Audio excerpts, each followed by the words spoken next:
আমরা এখন সিলেট বোর্ড 2023 সালের এই সৃজনশীল প্রশ্নটির সমাধান করব। আমাদের এই সৃজনশীলের উদ্দীপকে আমরা দেখতেছি দুইটা তথ্য দেওয়া আছে, a of p, q, r equal to p plus q plus r into p q plus q r plus rp এবং q of x equal to 2x to the power 4 divided by x to the power 4 minus 16।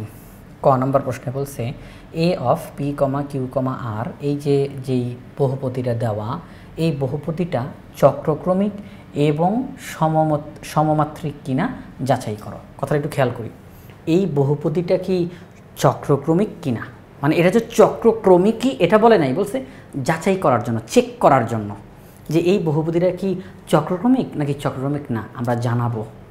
এই বহুপদীটা কি সমমাত্রিক নাকি সমমাত্রিক না, এটা আমরা জানাবো। আচ্ছা, এটা ক নম্বর প্রশ্ন। খ নম্বর প্রশ্নে বলছে a of p, q, r equal to p q r হলে, এখানে কিন্তু উদ্দীপকে a of p, q, r equal to একটা বহুপদী দেওয়া আছে, আবার প্রশ্নে বলছে এটা সমান p q r। তাহলে এক কথায় আমরা এইটা সমান p q r বলতেই পারি, কারণ এইটা সমান এটা, আবার এইটা সমান এইটা, তাহলে পরস্পর এরা সমান। আচ্ছা, দেখাও যে 1/p plus q plus r whole to the power 5 equal to 1/p to the power 5 plus 1/q to the power 5 plus 1/r to the power 5। যেহেতু দেখাও বলছে, সুতরাং বাম পক্ষ ডান পক্ষ দিয়ে আমরা অঙ্কটার সমাধানটা করে ফেলবো। গ নম্বরে বলছে q of x কে আংশিক ভগ্নাংশে প্রকাশ করো। আমরা q of x যেটা দেওয়া আছে তাকে আংশিক ভগ্নাংশে প্রকাশ করব। ওকে, তাহলে আমরা পুরো প্রশ্নটা পড়ে ফেললাম, এখন আমরা সমাধান করব। ক নম্বর প্রশ্নের সমাধানে যদি আমরা যাই, a of p, q, r এটি চক্রক্রমিক কিনা এবং সমমাত্রিক কিনা সেটা আমরা যাচাই করব। প্রথমেই জানা দরকার চক্রক্রমিক কাকে বলে। Cyclic expression.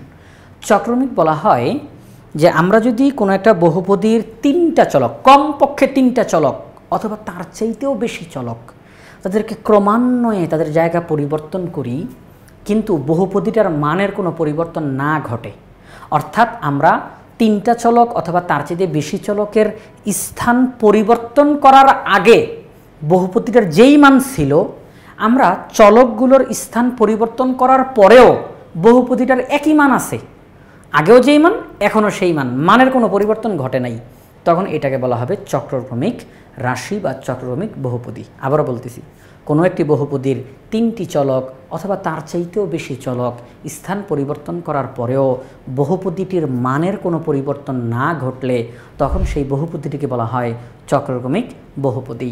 আচ্ছা, তাহলে আমরা এখানের মধ্যে তিনটা চলকের স্থান পরিবর্তন করতে থাকব। আমাদের উদ্দীপকে a of p, q, r বলতে এই বহুপদীরা দেওয়া আছে। আমরা এখন এই তিনটা চলকের জায়গা পরিবর্তন করব এবং কিভাবে করে করব?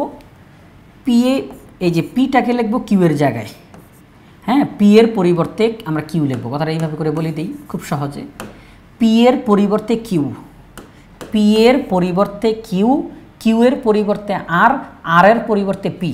আবারও বলি, এই যে একটু খেয়াল করি সবাই, পি এর পরিবর্তে কিউ, কিউ এর পরিবর্তে আর, আর এর পরিবর্তে পি, অর্থাৎ সিরিয়াল বাই সিরিয়াল আমরা পরিবর্তন করব।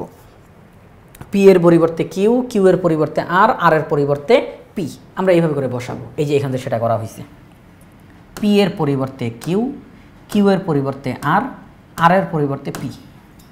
তাহলে এখানেও একই রকমভাবে বসাবো, পি এর পরিবর্তে কিউ, কিউ এর পরিবর্তে আর, আর এর পরিবর্তে পি, পি এর পরিবর্তে কিউ, কিউ এর পরিবর্তে আর, কিউ এর পরিবর্তে আর, আর এর পরিবর্তে পি, আর এর পরিবর্তে পি, পি এর পরিবর্তে কিউ। ওকে, আচ্ছা, এখন একটু খেয়াল করেন তো, এই যে আমি লিখলাম কিউ, আমি কিন্তু তিনটা চলকের জায়গা পরিবর্তন করছি, তিনটা চলকের জায়গা কিন্তু পরিবর্তন করলাম ধারাবাহিকভাবে। এখন দেখি তো মান কি পরিবর্তন হয়েছে নাকি একই রকম আছে। আমরা দেখতেছি কিউ প্লাস আর প্লাস পি, এটা কিন্তু আমি চাইলেই লিখতে পারি পি প্লাস কিউ প্লাস আর। আচ্ছা, 2 + 3 + 4 এরকম আছে। তো আপনি যদি, এই যে আপনি যদি চান যে 2 + 4 + 3 এইভাবে লেখা আছে, আপনি যদি চান 2 + 3 + 4 এইভাবে করে আপনি লিখতে পারবেন না? একই তো, 2 + 4 + 3 যেই ফলাফল, 2 + 3 + 4 সেই একই ফলাফল। তাহলে আমরা এখানের মধ্যে কিউ প্লাস আর প্লাস পি, এটাকে একটু সাজাইয়া পি প্লাস কিউ প্লাস আর লিখে ফেলতে পারি। পি কিউকে আগে, কিউ আরকে পরে, আর পিকে আরও পরে লিখতে পারি। এতে মানের কোনো পরিবর্তন ঘটে না। কিন্তু ঘটনা হইল P plus Q plus R into P Q plus Q R plus R P, এটার দিকে যদি আপনি তাকান কেমন জানি উদ্দীপকে দেওয়া তথ্যটার সাথে পুরোপুরি মিলে গেছে। P plus Q plus R into P Q plus Q R plus R P উদ্দীপকের দেওয়া তথ্যটার সাথে মিলে গেছে। আর সেই বহুপদীটা জানি কোনটার ছিল, A of P comma Q comma R এর ছিল। তাহলে এইটার পরিবর্তে আমরা A of P comma Q comma R লিখতে পারি। তাহলে আমরা তিনটা চলকের জায়গা পরিবর্তন করার মাধ্যমে লিখছিলাম এ অফ, আমরা তিনটা চলকের জায়গা পরিবর্তন করার মাধ্যমে লিখছিলাম A of Q comma R comma P. জায়গা পরিবর্তন করলামও, কিন্তু মান পাল্টায় নাই, ঘুরে ফিরে সেই আগের জিনিসই চলে আসছে, A of P comma Q comma R. তাহলে তিনটার পরিবর্তন করছি কিন্তু মান পাল্টায় নাই, ওই আগেরটাই আছে। তাহলে এটা চক্রক্রমিক। এটা কি চক্রক্রমিক? আমাদের প্রশ্নে যেই বহুপদীরা দেওয়া ছিল এটা চক্রক্রমিক। তিনটি চলকের জায়গা পরিবর্তন করা হয়েছে ক্রমান্বয়ে, কিন্তু বহুপদীর মানের কোনো পরিবর্তন ঘটে নাই। তাহলে এটা চক্রক্রমিক। আমরা এটা চেক করলাম, আমরা জানাই দিলাম এটা চক্রক্রমিক। এখন দেখতে হবে আমাদের এই উদ্দীপকে যেই বহুপদীরা দেওয়া এটা কি সমমাত্রিক কিনা। সমমাত্রিক কাকে বলে? সমমাত্রিক অর্থাৎ মাত্রা সমান, সমমাত্রিক, মাত্রা সমান। যখন একটা বহুপদী দেওয়া আছে আর বহুপদীর প্রত্যেকটা পদের মাত্রা যদি সমান হয় তখন সেই বহুপদীটাকে বলা হয় সমমাত্রিক, মানে মাত্রাটা সমান। যে বহুপদীর প্রত্যেকটা পদের মাত্রা সমান থাকে তাকে বলা হয় সমমাত্রিক বহুপদী। আমরা এখানে আমাদের যদি একটু চেক করি তাহলে আমরা দেখতে পাবো আমাদের প্রশ্নে দেওয়া আছে A of P comma Q comma R, সেটা এই পি কিউ দ্বারা যদি এখন আমরা গুণ করি, কিউ আর দ্বারা যদি গুণ করি, আর পি দ্বারা যদি গুণ করি, গুণ করার পরে এই লাইনটা আমাদের সামনে আসে। এখন একটু খেয়াল করেন, পি স্কোয়ার, কিউ এর পাওয়ার নাই তার মানে 1, পি এর পাওয়ার 1, কিউ এর পাওয়ার 1, আর এর পাওয়ার 1, আর এর পাওয়ার 1, পি এর পাওয়ার 1। আচ্ছা, এখন একটু খেয়াল করেন তো পাওয়ারগুলো যোগ করলে কত হয়? আমরা জানি যে একাধিক চলক থাকলে পাওয়ারগুলোকে যোগ করে লেখা যায়। তাহলে পাওয়ার যোগ করলে হয় 3, পাওয়ারগুলো যোগ করলে হয় 3, পাওয়ারগুলো যোগ করলে হয় 3, পাওয়ারগুলো যোগ করলে হয় 3। আমরা দেখতেছি এখানের প্রত্যেকটা পদের মাত্রা 3। তাহলে প্রত্যেকটা পদের মাত্রা 3 মানে কি? সমান। তাহলে প্রত্যেকটা পদের মাত্রা যেহেতু সমান, তাহলে আমরা এই বহুপদীটাকে বলতে পারি সমমাত্রিক বহুপদী, সমমাত্রিক বহুপদী। তাহলে আমাদেরকে প্রশ্নে যেই বহুপদীটা দেওয়া ছিল সেটি সমমাত্রিক বহুপদী। তাহলে আমাদেরকে জিজ্ঞাসা করছে যে A of P comma Q comma R এটি কি চক্রক্রমিক কিনা জানাও, এটি কি সমমাত্রিক কিনা জানাও। আমরা চেক করে দেখলাম হ্যাঁ এই বহুপদীটা চক্রক্রমিক, এই বহুপদীটা সমমাত্রিক। আশা করি আপনারা সবাই এটা বুঝতে পেরেছেন। আমরা এখন খ নাম্বার প্রশ্নের সমাধান করব। খ নাম্বার প্রশ্নে A of P comma Q comma R equal to P Q R দেওয়া, উদ্দীপকেও এটা দেওয়া আছে, এটা সমান আমরা পি কিউ আর লিখে ফেলতে পারি এই প্রশ্ন মতে। এবার আমাদেরকে বাম পক্ষ ডান পক্ষ সমান দেখাইতে হবে। বাম পক্ষের ফলাফল ডান পক্ষের ফলাফল সমান, এটা আমাদেরকে এখন মূলত দেখাইতে হবে। তাহলে চলেন আমরা সেটা দেখানোর ব্যবস্থা করি। আমরা লিখে ফেললাম, উদ্দীপকে যেই তথ্যটা দেওয়া সেটা লিখে ফেললাম, এরপরে প্রশ্নতে যেই তথ্যটা দেওয়া সেটা লিখে ফেললাম। A of P comma Q comma R এর পরিবর্তে পি কিউ আর লিখে ফেললাম। আচ্ছা, এখন পি কিউ দ্বারা এই পুরো ব্র্যাকেটটাকে গুণ, কিউ আর দ্বারা পুরো ব্র্যাকেটটাকে গুণ, আর পি দ্বারা পুরো ব্র্যাকেটটাকে গুণ, এইটা আসছে। এখন একটু চিন্তা করেন যে আমি যদি এই পি কিউ আরকে এই সাইড থেকে ওই সাইডে পাঠিয়ে দিই, পি কিউ আরকে এই সাইড থেকে ওই সাইডে পাঠিয়ে দিই, মানে সব কিছু এক সাইডে থাকুক, এক সাইড ফাঁকা আরেক সাইডে সব কিছু। তাহলে পি কিউ আরকে যদি ওই সাইডে পাঠিয়ে দিই তাহলে এই সাইডটা 0 হয়ে যাবে না? এই সাইডটা 0 হয়ে যাবে। আর পি কিউ আর এই সাইডে এসে মাইনাস পি কিউ আর হবে, মাইনাস পি কিউ আর, মাইনাস পি কিউ আর হবে, তাই না? মাইনাস পি কিউ আর। তো এখন দেখেন এখানে পি কিউ আর আছে কয়টা? 1টা 2টা 3টা, আবার এবার একটা মাইনাস করতে হবে। Plus P Q R, plus P Q আর আছে কয়টা? 3টা, 1 2 3। এখন একটা মাইনাস করতে হবে, তাহলে আমরা যদি একটাকে মাইনাস করে দেই তাহলে পি কিউ আর দুইটা থাকে। পরের লাইনে গিয়ে দেখবেন পি কিউ আর কিন্তু দুইটাই আছে, তিনটা নাই, কিন্তু পি কিউ আর দুইটা আছে। তাহলে আশা করি আপনারা জিনিসটা খেয়াল করছেন যে এখানে আসলে ঘটনাটা কি ঘটলো। এবার আমরা এই অঙ্কটাকে সামনের দিকে আগাবো কিভাবে করে, এখনই বলে ফেলি।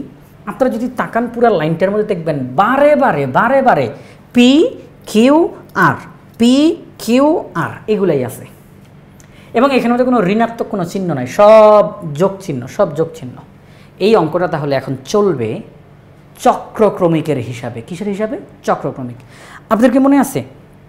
সেটা হচ্ছে আমরা এইভাবে করে বলি A plus B, B plus C, C plus A minus B, B minus C, C minus A, P plus Q, Q plus R, R plus P, P minus Q, Q minus R, R minus P. এভাবে আমরা বলি না? এটা হচ্ছে চক্রক্রমিকের হিসাবে আমরা বলি। কিসের হিসাবে? চক্রক্রমিকের হিসাবে আমরা বলি। তাহলে এখানের মধ্যে যেহেতু সব যোগ চিহ্ন এবং বারে বারে পি কিউ আর এগুলোই আছে, তাহলে এই অঙ্কটার সমাধান যখন আমরা করতে যাব P plus Q, Q plus R, R plus P, এই ফরম্যাটে আমরা রেজাল্টটা পাবো, এই ফরম্যাটে পাবো। তাহলে আমরা এখন যেই কাজটা করব যে এই যে পি কিউ আর তো মাইনাস হয়ে গেল, আপনাদেরকে মাইনাস করে দেখাইছি, হ্যাঁ মাইনাস করে দেখাইছি। তো এখন নতুন লাইন এটা, নতুন লাইন কিন্তু এইটা, হ্যাঁ মাইনাস করার পরের লাইনটা এইটা। এখন এদেরকে আমরা করব কি একটু সাজায় লিখব।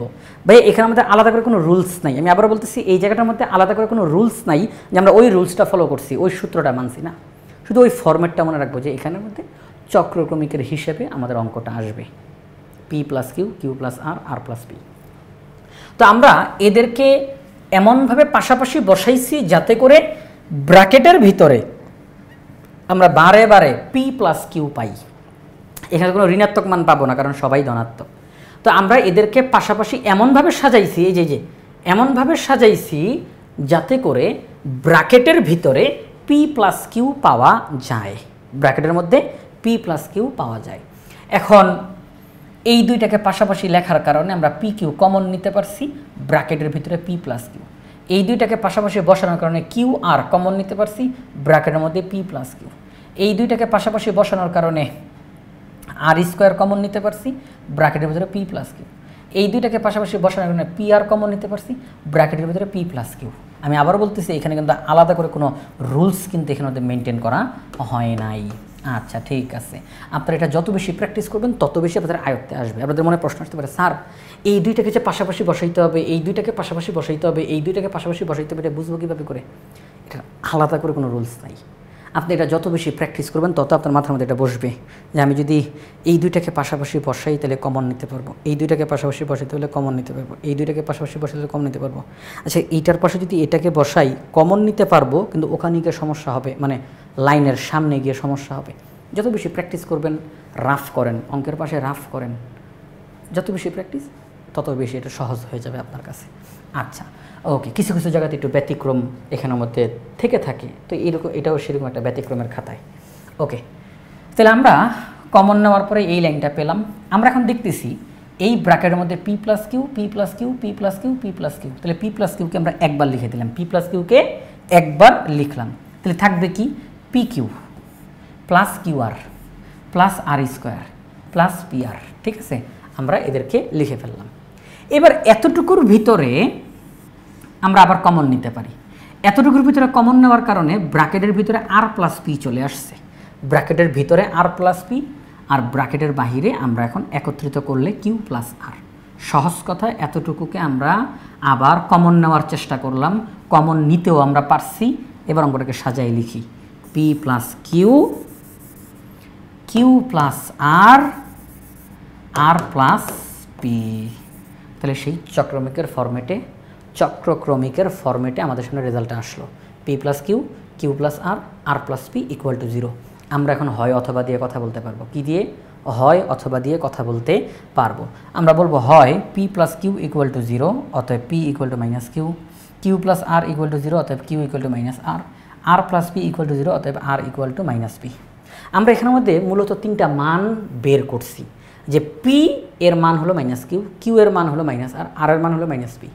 আমরা এখন অঙ্ক করতে গিয়ে যদি কোথাও পি দেখতে পাই সেখানে আমি চাইলেই মাইনাস কিউ বসাইতে পারবো। যদি কোথাও কিউ দেখতে পাই সেখানে চাইলেই মাইনাস আর বসাইতে পারবো। কোথাও আর দেখলে চাইলেই মাইনাস পি বসাইতে পারবো। এটা আপনার ইচ্ছা, পুরোপুরি আপনার ইচ্ছা। আমরা এখন আমাদের প্রশ্নে বাম পক্ষতে যেটা দেওয়া ছিল, আমাদের প্রশ্নের বাম পক্ষতে যেটা দেওয়া ছিল আমরা সেই বাম পক্ষটা লিখলাম। হ্যাঁ, বাম পক্ষটা লিখলাম, আমরা বাম পক্ষটা লিখলাম। লেখার পরে এই যে পি প্লাস কিউ প্লাস আর, এই তিনটার মধ্যে যে কোনো একটা, আপনার ইচ্ছা এই তিনটা অক্ষরের মধ্যে যে কোনো একটার মান বসান। ওই যে উপরে পাইছেন না মানগুলো, উপরে মানগুলো পাইছেন না, যে কোনো একটা মান বসান, একটার মান বসান, দুইটার না, একটার মান বসান, যে কোনো একটার মান বসান। আমরা এখানে কিউ এর মান বসাইছি। কার মান? কিউ এর মান। বলবেন স্যার এটার কোনো উদ্দেশ্য আছে? না, এটার কোনো উদ্দেশ্য নেই। আমরা কিউ এর মান বসাইলাম। কিউ এর মান কত? মাইনাস আর। তাহলে আমরা কিউ এর মান মাইনাস আর বসাইলাম। প্লাস আর মাইনাস আর কাটাকাটি, তাহলে থাকবে 1/p⁵।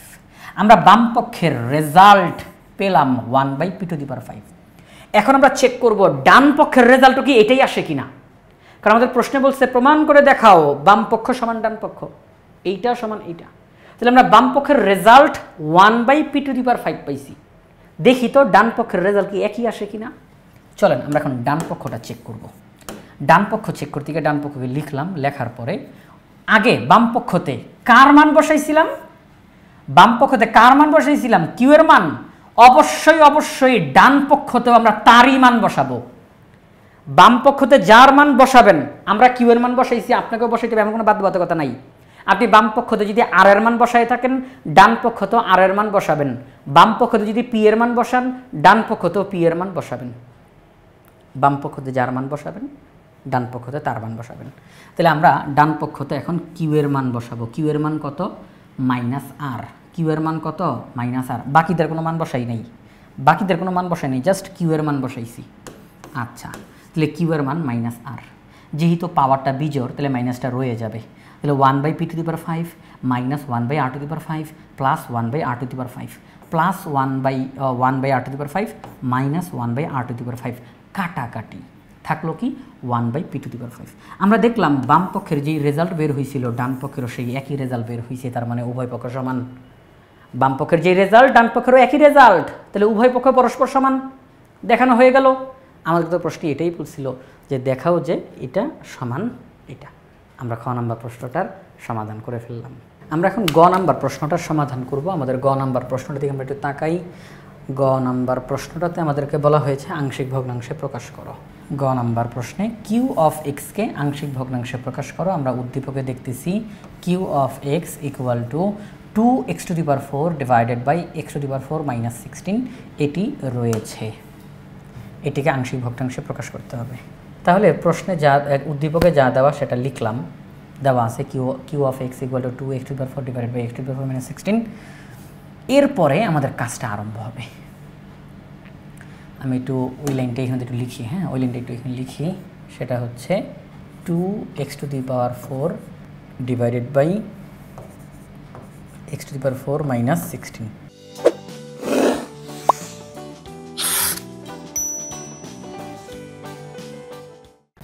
এই লাইনের পরের লাইনে এটা লেখা হয়েছে। এখন এটা কিভাবে লেখা হয়েছে সেটা আমি একটু নোটে লিখে আপনাদেরকে বুঝাই দেওয়ার চেষ্টা করি, তাহলে তাড়াতাড়ি করে বোঝানো যাবে, সহজে বোঝানো যাবে। আমরা 2x⁴ divided by x⁴ minus 16 লিখলাম। লেখার পরে সমান চিহ্ন দিয়ে হর যা আছে তাই লিখলাম। এই হরটাকেই লবের মধ্যে লিখলাম। হ্যাঁ, এই হরটাকেই লবের মধ্যে লিখলাম। আচ্ছা, এখানে একটু কথা বলে নেই। আপনারা খেয়াল করে দেখবেন এখানে এক্সের পাওয়ার হচ্ছে 4, লবের মধ্যেও এক্সের পাওয়ার 4। তাহলে আমরা দেখছি লবের মধ্যে যেই বহুপদী আছে তার মাত্রা আর হরের মধ্যে যেই বহুপদী আছে তার মাত্রা সমান। আপনারা সবাই কম বেশি জানেন যে যদি লবের মাত্রা আর হরের মাত্রা একই হয় তাহলে কিন্তু এটা অপ্রকৃত। এটা কি? অপ্রকৃত ভগ্নাংশ। তখন আমরা যে কাজটা করব, হর যা আছে, আর আরেকটা ক্ষেত্রে কিন্তু অপ্রকৃত হয়। অপ্রকৃত দুই ক্ষেত্রে হয়। লবের মাত্রা হরের মাত্রা সমান সমান, তাহলে এটা অপ্রকৃত ভগ্নাংশ। আর যদি লবের মাত্রা হরের মাত্রার চাইতে বড়, লবের মাত্রা হরের মাত্রার চাইতে বড়, তাহলেও এটা অপ্রকৃত ভগ্নাংশ। মাত্রা যদি সমান হয় তাহলেও অপ্রকৃত, লবের মাত্রা যদি হরের মাত্রার চেয়ে বড় হয়, লবের মাত্রা বড়, তাহলেও সেটা অপ্রকৃত। তখন আমরা এই কাজটা করব, হর যা আছে তাই লিখব, এই হরটাকে লবের মধ্যে লিখে ফেলব। এখন দেখেন হরটা না হয় লিখলেন ঠিক আছে, কিন্তু এই হরটা যে লবের মধ্যে লিখে ফেলছেন তাহলে কি ঠিক আছে নাকি ভুল হইল? মিলানো দরকার, মিলানো দরকার। x⁴ - 16, কিন্তু এখানে আছে 2 × x⁴, তাহলে তো মিলে নাই। আমরা যদি এখানে 2 দ্বারা গুণ দিই তাহলে কিন্তু ঠিক হয়, 2 দিয়ে যদি গুণ দিই তাহলে 2x⁴ মিলবে, কিন্তু ঘটনা তো সামনে ঘটে গেছে। 2 দিয়ে যদি 16কে গুণ দিয়ে দিলে হবে -32। কত হবে? -32। -32 কি এখানে ছিল? 2 দ্বারা x⁴কে গুণ দিলে 2x⁴ হয়, মিলছে। কিন্তু 2 দ্বারা 16, এই যে -16 গুণ দিলে -32, এটা কি এখানে আছে? নাই। তাহলে ঠিক করা দরকার। তাহলে আপনি অঙ্কের মধ্যে -32 এটা বেশি লিখে ফেলছেন, বাদ দেওয়ার জন্য +32 লেখেন। -32 বেশি লিখে ফেলছেন, বাদ দেওয়ার জন্য +32 লেখেন। তাহলে -32 +32 কাটাকাটি যাবে, অঙ্ক ঠিক থাকবে, আগের মতো থাকবে। পরবর্তী লাইনে আমরা এখন যেই কাজটা করব সেটা হচ্ছে 2 × x⁴ - 16, এইটার নিচে হর হিসাবে x⁴ - 16 রয়েছে, প্লাস 32 ডিভাইডেড বাই x⁴ - 16 এটা রয়েছে। অর্থাৎ এই হরটা তো সবার নিচে আছে, তাই না? তো সবার নিচে লিখে দেখাইলাম। এবার পরবর্তী লাইনে যাই, x⁴ - 16, x⁴ - 16 কাটাকাটি থাকলো শুধু 2, প্লাস 32 ডিভাইডেড বাই x⁴ - 16। তাহলে আমাদের অঙ্কের শুরুতে যেটা ছিল 2x⁴ ডিভাইডেড বাই x⁴ - 16, যেহেতু এটা একটা অপ্রকৃত ভগ্নাংশ, যেহেতু এটা অপ্রকৃত ভগ্নাংশ এই জন্যই এই কাজগুলো করছি, নাহলে করতাম না। তো আমরা এই অপ্রকৃত ভগ্নাংশটার কাজ করে সর্বশেষে এটা পেলাম যে এটা মানেই এটা, এটা মানেই এটা 2 + 32 ডিভাইডেড বাই x⁴ - 16। এখন আমরা 2 প্লাস এই যে x⁴ যেটা তাকে আমরা ভাঙতে পারি x² 16কে ভাঙতে পারি 4²। ওকে, পরবর্তী লাইনে আমরা বলতে পারি এই x² যদি a কল্পনা করি, 4কে যদি b কল্পনা করি, তাহলে a² - b², a² - b², তাহলে a² - b² সূত্র কি? a আমরা কিন্তু এই যে স্কোয়ার সহ কিন্তু কাউন্ট করছি, x² a ধরছি, এই বাহিরের স্কোয়ারটা সূত্র, বাহিরের স্কোয়ারটাকে আমরা সূত্র হিসাবে ধরছি, এই স্কোয়ারকে x এর সাথেই ধরছি, x² আমরা a ধরছি, তাহলে a² - b², তাহলে a plus b, a minus b। পরবর্তী লাইনে যাই, সেটা হলো x² + 4, ঠিক আছে। তবে এখানে কিন্তু আবার সূত্র হয়, x² আর 4কে লিখতে পারি 2²। একটু সবাই একটু চিন্তা করেন, আমরা x² - 4, আমরা এখন xকে আলাদা, স্কোয়ার আলাদা যদি ধরি, তাহলে শুধু x এটা হচ্ছে a, শুধু x এটা হচ্ছে a, আর 4কে ভেঙে লিখতে পারি 2², তাহলে 2 হচ্ছে b, তাহলে x হচ্ছে a, 2 হচ্ছে b, তাহলে a² - b² আমরা কল্পনা করতে পারি, ধরতে পারি। তাহলে সেই ক্ষেত্রে এখানে হবে 32 ডিভাইডেড বাই x² + 4, আর এখানে আমাদের a² - b² এর সূত্র a + b, a - b। আশা করি আপনারা সবাই বুঝতে পারছেন। তাহলে আমরা দেখলাম যে অঙ্ক শুরু করছিলাম এখানে 2x⁴ ডিভাইডেড বাই x⁴ - 16, এইটা করতে করতে এক পর্যায়ে আলটিমেটলি আমাদের সামনে এইটা আসছে। তাহলে আমরা কিন্তু বলতে পারি যে 2x⁴ ডিভাইডেড বাই x⁴ - 16 মানেই এইটা। এইটাকে যখন আমরা ভাঙবো, বিস্তারিতভাবে ভেঙে করব, তখন এইটা আমাদের সামনে আসবে। এটা যা, এটা তা, এটা যা, এটা তা, যা তা, তাই না? আচ্ছা ঠিক আছে, তো আমরা এটা লিখলাম। এখন আমরা এইটার আংশিক ভগ্নাংশ রূপান্তর করব। এখন যে কাজটা করব, অঙ্কটাকে সহজে করার জন্য আমরা এই যে 2 প্লাস এতটুকুর দিকে আমরা তাকাবো না, হ্যাঁ, 2 প্লাস এতটুকুর দিকে তাকাবো না, বাকি যেই অংশটা আছে এতটুকুকে আমরা এখন আংশিক ভগ্নাংশ রূপান্তর করব। 32 divided by X square plus 4 into X plus 2 into X minus 4। এইটাকে আমরা এখন আংশিক ভগ্নাংশে রূপান্তর করব। এই 2 প্লাসটাকে এখন লিখব না, যখন অঙ্ক একেবারে শেষ হয়ে যাবে, এইটার ফলাফল চলে আসবে, একেবারে অঙ্কের লাস্ট লাইনে গিয়ে মানে ফলাফল যখন লিখব, তখন আমরা লিখব 2 প্লাস এইটার যেই ফলাফলটা আসবে সেই ফলাফলটা, হ্যাঁ 2 প্লাস আর এইটার ফলাফলটা, তাহলে অঙ্কটা হয়ে যাবে। তাহলে চলেন আমরা অঙ্কটা সামনের দিকে আগাই। আরেকটা কথা বলে রাখি, আপনি কিন্তু 2 প্লাসকে নিয়েই কিন্তু অঙ্কটা করতে পারবেন। সেই ক্ষেত্রে একটু লেখালেখি একটু বেশি হবে, একটু কষ্ট বেশি হবে, কিন্তু কোনো সমস্যা হবে না, অঙ্ক চলবে, অঙ্কের রেজাল্ট একই বের হবে, কোনো সমস্যা নেই। এটাকে সারা করলে একটু অঙ্কটা তাড়াতাড়ি শেষ হবে, এতটুকুই। আচ্ছা, তাহলে আমরা মনে করি 32 divided by X square plus 4 into X plus 2 X minus 2, তাকে লিখলাম। আমরা এক্স স্কোয়ার প্লাস 4টাকে একটু শেষে লিখলাম, এক্স স্কোয়ার প্লাস 4টাকে একটু শেষে লিখলাম। কেন শেষে লিখলাম? কারণ আপনারা সবাই দেখতেছেন ইতিমধ্যে, সেটা হচ্ছে এক্সের পাওয়ার হিসেবে 2 আছে, আর এক্সের পাওয়ার হিসেবে 2 থাকলে একটু ভেজাল হয়। এক্সের পাওয়ার হিসেবে 2 থাকলে আংশিক ভগ্নাংশের অঙ্কতে একটু ভেজাল হয়। ভেজালটা কি? যদি সরাসরি এক্সের পাওয়ার হিসেবে 2 থাকে, তখন উপরে 2টা মান বের হয়। কয়টা মান বের হয়? 2টা মান, এই যে 2টা মান বের হবে। তাহলে এই জন্য আমরা জাস্ট এক্স স্কোয়ার প্লাস 4টাকে একটু শেষের দিকে লিখছি, যে ভেজাল যদি করি শেষের দিকে করি, তাই না? 32 divided by X minus 2 into X plus 2 X square plus 4 লিখলাম। A divided by X minus 2, B divided by X plus 2। এইবার এক্স স্কোয়ার প্লাস 4, যেহেতু এক্সের পাওয়ার হিসেবে 2 আছে, তাহলে উপরে 2টা ইংরেজি অক্ষর লিখতে হবে। তখন সিস্টেম কি? আপনি আগে কোন ইংরেজি অক্ষরটা লিখছেন? বি। তাহলে বি এর পরে কোনটা হয়? সি। লেখেন, সি লেখেন, তার সাথে এক্স গুণ দেন, মানে চলকটা গুণ দেন, চলকটা গুণ দেন, প্লাস এই সি এর পরে যেটা হয় তাকে লেখেন ডি। আবারও বলতেছি, এক্সের পাওয়ার হিসেবে সরাসরি 2 থাকলে উপরে 2টা মান বের হবে, মানে 2টা ইংরেজি অক্ষর লিখতে হবে এক ভগ্নাংশের মধ্যে, একই ভগ্নাংশের মধ্যে 2টা ইংরেজি অক্ষর লিখতে হবে। লেখার সিস্টেম কি? এটা সাধারণত আমরা এই কাজটা করে থাকি, যে আগে যে ইংরেজি অক্ষরটা লিখেছি তার পরের ইংরেজি অক্ষরটা লিখব, তার সাথে চলকটা গুণ দিব, এখানে চলক হিসাবে এক্স আছে, চলকটা গুণ দিব, প্লাস আরেকটা ইংরেজি অক্ষর লিখব। এখন এই বি এর পরে সি হয়, এই জন্য সি দিয়েই লিখতে হবে, এমন কোনো বাধ্যবাধকতা নেই, আপনি অন্য কোনো ইংরেজি অক্ষর এখানে লিখতে পারেন, তবে আমরা ইংরেজি অক্ষরগুলোকে অবশ্যই বড় হাতের অক্ষরে লিখব। আচ্ছা, তাহলে আমাদের এটা সাজানো হয়ে গেছে। এবার আমাদের অঙ্ক নর্মালি সামনের দিকে আগাবে। 1 নং সমীকরণের বাম পক্ষের হর, 1 নং সমীকরণের বাম পক্ষের হর দ্বারা উভয় পক্ষকে গুণ করব। উভয় পক্ষকে গুণ করলে এই লাইনটা আমাদের সামনে আসে। আচ্ছা, ঠিক আছে। তো দেখেন যে বিষয়টা আমরা 1 নংয়ের বাম পক্ষের হর দ্বারা উভয় পক্ষকে গুণ করলাম।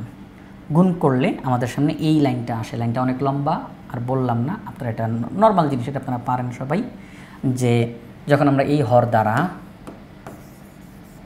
এই হরটা দ্বারা যখন এটাকে গুণ করব, শুধু 32 থাকবে অভেদ চিহ্ন। এটা দ্বারা যখন এইটাকে গুণ করব, তখন x মাইনাস 2 কাটা যাবে, থাকবে a into X plus 2 X square plus 4। যখন এই হর দ্বারা এটাকে গুণ করব, x প্লাস 2 কাটা যাবে, থাকবে x minus 2 X square plus 4। এইভাবে করে আপনারা এটা লিখতে পারবেন। 2 নং সমীকরণ। এখনই আমাদেরকে একটু চিন্তা করতে হবে। চিন্তাটা হচ্ছে, আমাদের এই অঙ্ক করার জন্য কয়টা মান দরকার? 4টা মান দরকার।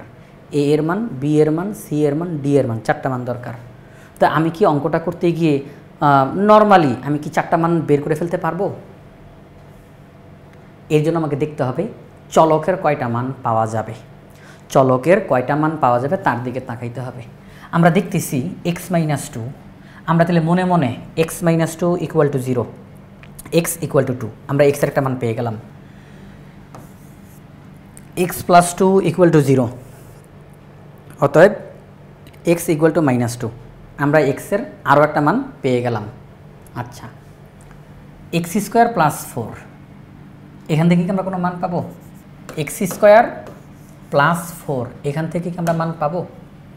x square plus 4 equal to 0, x square equal to minus 4, x equal to root over minus 4। সম্ভব? রুটের ভিতরে ঋণাত্মক মান চলে আসছে, তাহলে এটা অসংজ্ঞায়িত, এর রেজাল্টটা আর বের হবে না, এটা অবাস্তব।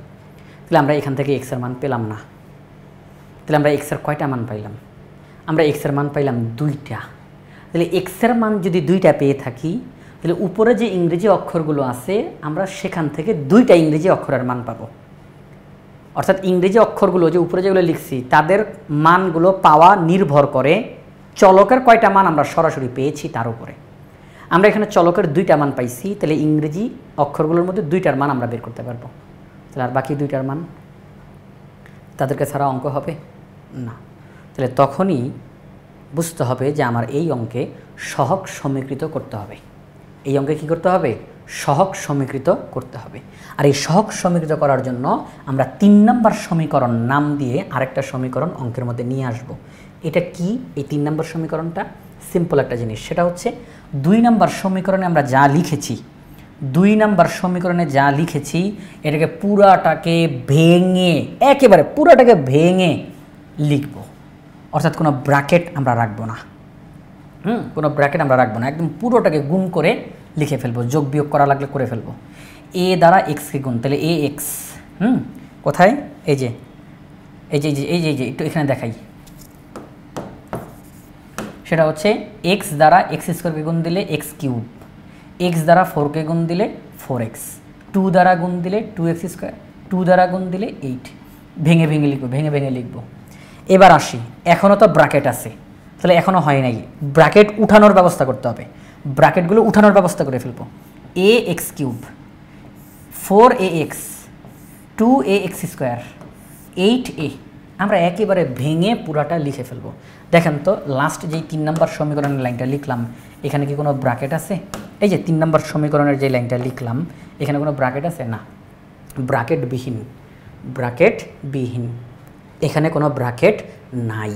আচ্ছা ঠিক আছে, তাহলে আমরা 3 নম্বর সমীকরণে একদম ব্র্যাকেট ছাড়া পুরোটা ভেঙে লিখে ফেলবো। এবার এই 3 নম্বর সমীকরণ আমার একটু পরে কাজে লাগবে। মনে রাখতে হবে 3 নম্বর সমীকরণকে আমরা অঙ্কের মধ্যে এনেছি কেবলমাত্র সহগ সমীকৃত করার জন্য। 3 নম্বর সমীকরণ কেন এনেছি? শুধুমাত্র সহগ সমীকৃত করার জন্য।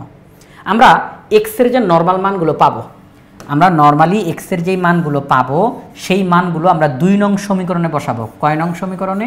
2 নং সমীকরণে। আর যখন সহগ সমীকৃত করতে হবে তখন আমরা 3 নং সমীকরণের কাজ করব। যখন সহগ সমীকৃত করতে হবে তখন 3 নং সমীকরণের আমরা কাজ করব। আচ্ছা ঠিক আছে, তাহলে এক্সের মান আমরা পাবো কত? 2। 2 নং সমীকরণে বসাই দিই, চলেন 2 নং সমীকরণে এক্সের মান 2 বসাই দিই। 2 নং সমীকরণে এক্স এর মান 2 বসানোর পরে এই লাইনটা আসছে, ক্যালকুলেশন করলে এ এর মান 1 চলে আসছে। একদম ইজি ক্যালকুলেশন, এটা আর বললাম না, তাহলে শুধু শুধু ভিডিওটা অনেক লম্বা হবে, আপনি এটা পারবেন, ইজি জিনিস। এরপরে এক্স এর আরেকটা মান আছে, তো এই যে এক্স এর আরেকটা মান, এক্স এর মান কত? -2, তাহলে এক্স এর মান -2 2 নং সমীকরণে বসাই দেন। 2 নং সমীকরণে এক্স এর মান -2 বসিয়ে দিই, ক্যালকুলেশন করলে আমরা বি এর মানও পেয়ে গেছি।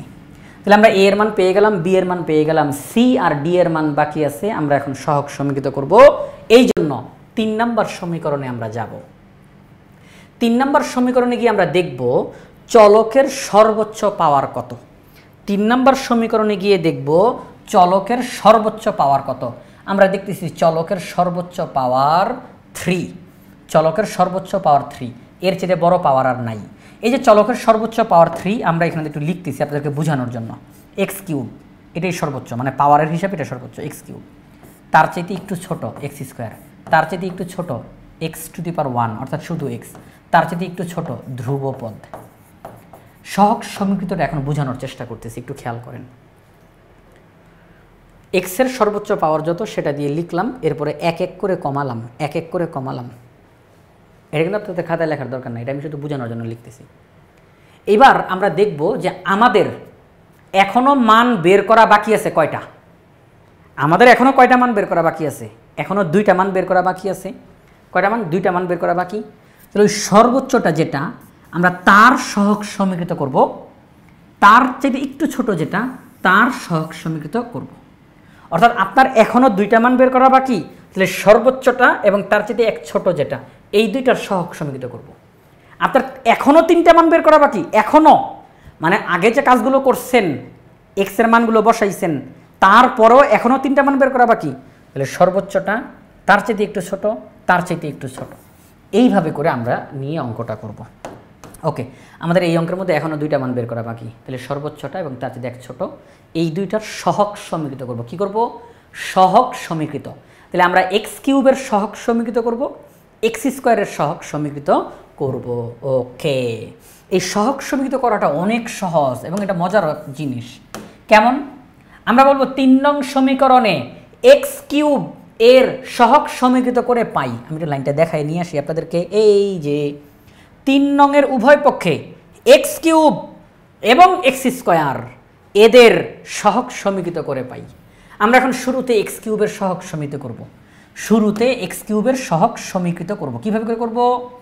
3 নং সমীকরণে এসে বাম পক্ষ ডান পক্ষ দুই পক্ষতেই কেবলমাত্র এক্স কিউবের দিকে তাকাবো, আর কারোর দিকে না। কেবলমাত্র এক্স কিউবের দিকে তাকাবো, আর কারোর দিকে তাকাবো না। বাম পক্ষে দেখতেছি এক্স কিউব নাই, আমরা বলবো আছে। কিভাবে আছে? সেটা হচ্ছে এক্স কিউব এর সহগটা 0। এক্স কিউবের সহগ 0, এই জন্য এক্স কিউবকে দেখা যাচ্ছে না। এই কারণে এক্স কিউবকে দেখা যাচ্ছে না, কারণ সহগ যদি 0 থাকে, 0 দিয়ে গুণ করলে 0 হয়ে যায়, তখন সে নাই হয়ে যায়। এই জন্য তাকে অঙ্কের মধ্যে দেখা যাচ্ছে না। তাহলে আমরা যদি কখনো দেখতে পাই যে আমরা যাকে খুঁজতেছি আমরা বাম পক্ষে তাকে পাচ্ছি না, তাহলে বুঝবো সে ছিল কিন্তু তার সহগটা 0 হওয়ার কারণে সে নাই হয়ে গেছে। তাহলে আমরা এখানে বলতে পারি বাম পক্ষতে এক্স কিউবের সহগ 0। আমরা শুধু সহগগুলো বের করব। সমান চিহ্ন, এখানে অভেদ চিহ্ন ছিল। আচ্ছা, এখন সহগ যে সমান চিহ্ন, এক্স কিউবের সহগ এ। শুধু এক্স কিউবের দিকে তাকাবো, শুধু এক্স কিউব, এই যে এক্স কিউব তার সহগ প্লাস বি। শুধু এক্স কিউবের দিকে তাকাবো, শুধু এক্স কিউবের দিকে, এই যে এক্স কিউব তার সহগ প্লাস সি। আর নাই। তাইলে আমরা করলাম কি, 3 নং সমীকরণের বাম পক্ষ ডান পক্ষ উভয় পক্ষে আমরা তাকালাম, তাকিয়ে আমরা দেখলাম যে বাম পক্ষতে এক্স কিউবের সহগ 0, ডান পক্ষতে এক্স কিউবের সহগ A plus B plus C. ব্যাস হয়ে গেছে। 0 = a plus B plus C. আপনি কিন্তু এ এর মান জানেন, বি এর মান জানেন, বসায় দেন, সি এর মান চলে আসবে। এই যে 0 = a plus B plus C. আমরা এ এর মান জানি, বি এর মান জানি, বসায় দিছি, ক্যালকুলেশন করলে সি এর মান চলে এসেছে। আমরা এখন কার সহগ সমীকৃত করব? এক্স স্কোয়ারের সহগ। এই যে এক্স স্কোয়ারের সহগ সমীকৃত করবেন, 3 নং সমীকরণে গিয়ে কেবলমাত্র এক্স স্কোয়ারের দিকে তাকাবেন, অন্য কারোর দিকে না, শুধু এক্স স্কোয়ারের দিকে। আচ্ছা, বাম পক্ষতে এক্স স্কোয়ার দেখা যাচ্ছে না, তার মানে এক্স স্কোয়ারের সহগ 0। এক্স স্কোয়ারের সহগ 0 সমান এক্স স্কোয়ার কোথায়, এক্স স্কোয়ার কোথায়, এই যে এক্স স্কোয়ার, তাহলে তার সহগ কত? -2b। তারপরে দেখি এক্স স্কোয়ার কোথায়, এই যে এক্স স্কোয়ার তার সহগ কত? +d। আচ্ছা, আমরা কিন্তু বি এর মান জানি, বসাই দিলেই ডি এর রেজাল্ট চলে আসবে। তাহলে 0 = -2b + d। এই যে, আচ্ছা, এখান থেকে এক্স স্কোয়ার কি আর আছে? এক্স স্কোয়ার কোনো এক্স স্কোয়ার একটা জিনিস মিস হয়ে গেছে। হ্যাঁ, ভুল করে না, একটা জিনিস মিস হয়ে গেছে। এই যে এক্স স্কোয়ারের সহগ 2a, এক্স স্কোয়ারের সহগ 2a, এটা মিস হয়ে গেছে। তাহলে 0 = -2b + d + 2a। এটা হচ্ছে এক্স স্কোয়ারের সহগ। আমরা এখন মানটা বসাই দিলে অঙ্কের রেজাল্ট চলে আসবে। অঙ্কের রেজাল্ট চলে আসবে, এ এর মান বি এর মান বসাই দিলাম, ক্যালকুলেশন করার পরে রেজাল্ট চলে আসছে। তাহলে এ এর মান, বি এর মান, সি এর মান, ডি এর মান সবার মান বের হয়ে গেছে। তাহলে তো অঙ্ক শেষ। তাহলে অঙ্ক শেষ। তাহলে আমরা এখন যে কাজটা করব, 1 নং সমীকরণে, 1 নং সমীকরণে আমরা এখন মানগুলো বসিয়ে দিব। হ্যাঁ, আমরা এখন যে কাজটা করব, আমরা 1 নং সমীকরণে মানগুলো বসিয়ে দিব। এ এর মান বসিয়ে দিলাম, বি এর মান বসিয়ে দিলাম, সি এর মান বসিয়ে দিলাম, ডি এর মান বসিয়ে দিলাম। ব্যাস, যোগ বিয়োগ করেন, ক্যালকুলেশন করেন, এরপরে এরকম দেখা যাচ্ছে। আর এখানে কোনো জটিলতা নাই, এখানে কোনো জটিলতা নাই। প্লাসে মাইনাসে মাইনাস, আর এখানের মধ্যে এক্সকে 0 দ্বারা গুণ দিলে এক্স উদাও হয়ে গেছে, প্লাসে মাইনাসে মাইনাস। ওকে, তাইলে আমরা বলছিলাম, আপনাদের কি মনে আছে অঙ্কের শুরুতে বলছিলাম যে আমরা 2+ এইটাকে বাদ দিয়ে অঙ্কটা করতেছি, 2+কে বাদ দিয়ে অঙ্কটা করতেছি। অঙ্কের যখন রেজাল্ট লিখতে যাব তখন 2+ লিখে এই রেজাল্টটা পাশে বসাই দিব। মনে আছে? ওই যে উপরে বলছিলাম, এই যে আমরা বলছিলাম যে এই 2+কে বাদ রেখে বাকিটুকুর অঙ্ক করব। তাহলে বাকিটুকুর অঙ্ক আমরা করলাম। এখন রেজাল্ট যখন লিখতে যাব তখন এই 2+কে সামনে বসাই দিব। এই যে আমরা তাহলে এখন জাস্ট সামনে 2+টাকে বসাই দিলাম। তাহলে কিউ অফ এক্স এর আংশিক ভগ্নাংশ বের করতে বলছে। তাহলে আমরা এখানে লিখলাম Q of X = 2 plus 1/x minus 2 minus 1/x plus 2 minus 4/x square plus 4, এটি হচ্ছে আমাদের কিউ অফ এক্সের আংশিক ভগ্নাংশ। তাহলে গ নাম্বার প্রশ্নতে আমাদেরকে এটাই জিজ্ঞাসা করছিল যে তোমরা কিউ অফ এক্সকে আংশিক ভগ্নাংশে প্রকাশ করে দেখাও। অঙ্কটা একটু বড় ছিল, তবে আমরা সমাধান পুরাটা করলাম। তো আশা করি আপনারা পুরো অঙ্কটা বুঝতে পেরেছেন। তাহলে আমাদের সিলেট বোর্ড 2023 সালের এই সৃজনশীল প্রশ্নটির সমাধান করা শেষ।